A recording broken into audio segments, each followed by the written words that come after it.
ఈయన బెల్లంకొండ రామరాయ విద్వత్ కవి అని ఓ పుస్తకం రాశారు, శంకర భాష్యము అని. దీంట్లో చీలికలు పేలికలుగా అన్నిటికీ సంబంధించినటువంటి విషయాలని తీసుకొని ఆ విషయాలన్నిటినీ ఆయన నిర్ద్వంద్వంగా ఖండిస్తూ మీరు ఇవాళ మీ సిద్ధాంతం గొప్పదని ఏది చెప్తున్నారో ఆ సిద్ధాంతాన్ని చీలికలు పీలికలుగా, ఇప్పటికి దీనికి ప్రతి పుస్తకం రాసిన వాళ్ళు కూడా లేరు.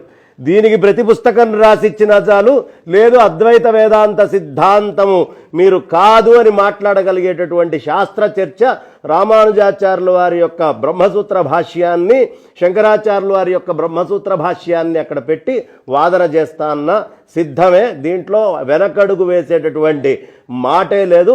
జగద్గురువులు అంటే ఆదిశంకరులే జగద్గురువులు, దీనికి రెండో ప్రస్తావన లేదు, ఇంకో మాట లేదు. ఇది గనక మీరు రుజువు చేసుకొని ఈ పండిత పక్షాన్ని ఓడించి అప్పుడు మీరు జగద్గురువులు ఎవరు అనేది నిర్ణయం చేసుకోండి. ఓపెన్ ఛాలెంజ్ ఎవరికైనా సరే. ఈ విషయంలో చర్చ చేయటానికి శంకరాచార్యుల వారు జగద్గురువు మనం అనుకున్నాము. దాని మీద వచ్చినటువంటి అభ్యంతరకర వ్యాఖ్యల మీద డిస్కస్ చేయడానికి మీరు సిద్ధంగా ఉన్నారు. మరి వారెవరైనా అంగీకరించి మన తెలుగు వన్ ఛానల్కి వస్తే మీరు సిద్ధంగా ఉన్నారా?